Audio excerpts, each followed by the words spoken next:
In this video, I'm going to show you how to change your Instagram name back to the bottom of your profile picture inside Instagram. If you find this video helpful, please consider to like this video and subscribe to my channel. In saying that, let's just jump straight into the video. All right, so I'm going to open up my Instagram account, and as you can see, tutorial is my name is to the right of my profile picture and not under.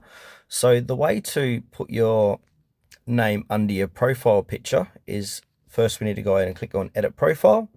And then where it says name, you just want to click onto that and then clear that all until it says nothing, and then click on the tick button and then click on change name. It will say something, are you sure you want to change your name? You can only change your name twice within 14 days. Go ahead and change name. And then from here, and now where it says bio, go ahead and click into that. And now get rid of any information that's in there and then put your name in this field like so. And then click on the tick button to confirm. And now if we go back to my profile, you can see my username is under my profile image like so. I do have a link under there. You can get rid of that if you like, so it looks nice and clean with just your name. To do so, just go ahead and click on edit profile where it says links. Go ahead and remove any links, and then once you've done that, it will come back in or just say your profile name.